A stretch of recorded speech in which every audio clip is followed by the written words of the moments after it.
Hi everyone and welcome to today's session. Again, I'm joined by lovely Alison. Hi. Well, hope you've had a good day either doing your work from home for school or as an employee, whether you're working from home.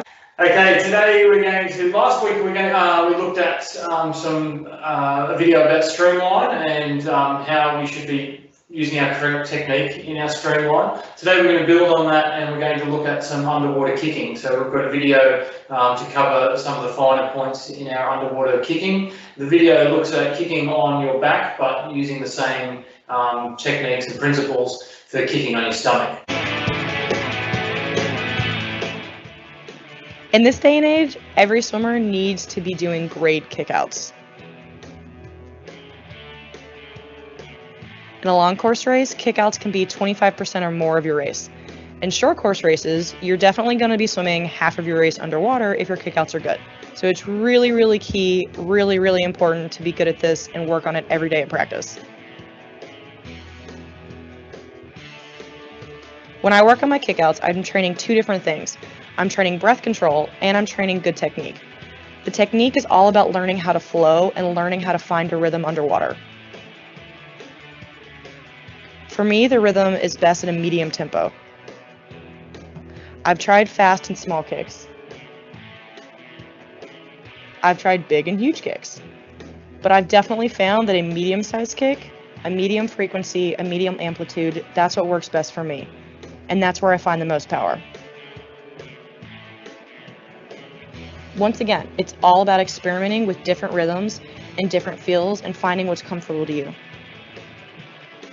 My coach often times me to see how fast I can get to a certain point. We'll do this using different amounts of effort and different rhythms. This is a great way to find that perfect tempo, that perfect speed in the kickout. The power for the kickout comes from the hips. But as you can see here, the hips are only part of it. I'm using everything. If we slow it down, you can see that the kick starts with the hands. You don't want this to be a big movement. It's very small, but it then brings the shoulders and the chest into play.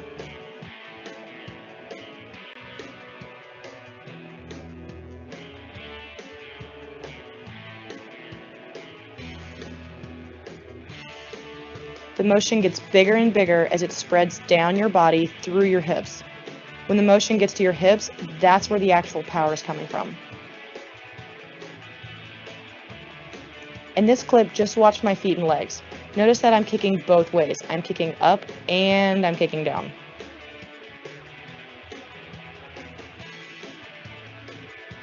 When you're on your back, kicking up is natural. It's kicking down that you really have to focus and concentrate on.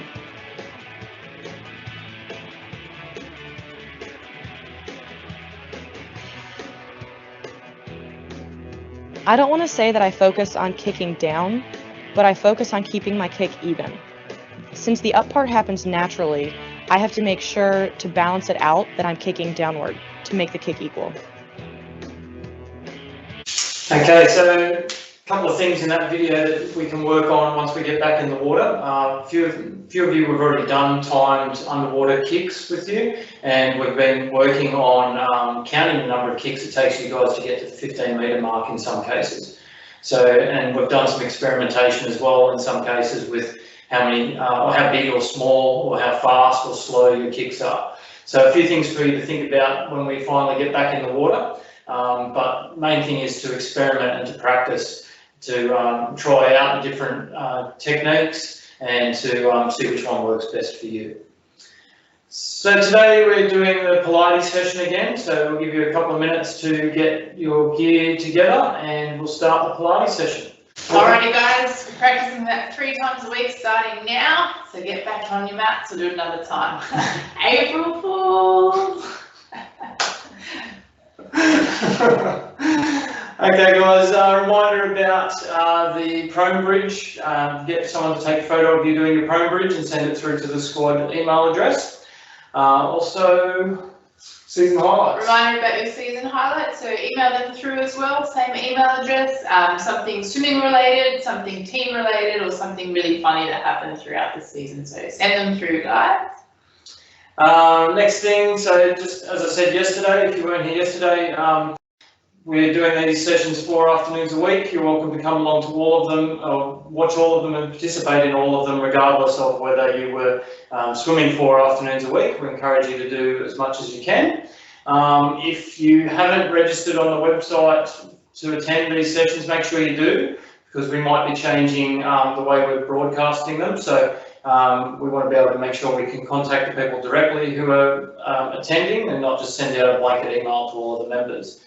And lastly, if you miss any sessions, we're aiming to record them and upload them. Yesterday's hasn't gone up there yet, but Monday's is up there at the moment. We'll have to edit some of them for various reasons, but most of the content will hopefully be up there. Lastly, again, if you weren't here yesterday or Monday, I said about the equipment. Some got skipping ropes or bands delivered on the weekend by Alison Post. And if you have ordered stuff since Sunday night or done your registration since Sunday night, we'll be aiming to get that stuff out to you this weekend. We're waiting on some deliveries for some more gear, so hopefully we'll have that for you for this weekend. That's it for today, guys. Thanks for joining us, and we'll see you all tomorrow. Bye.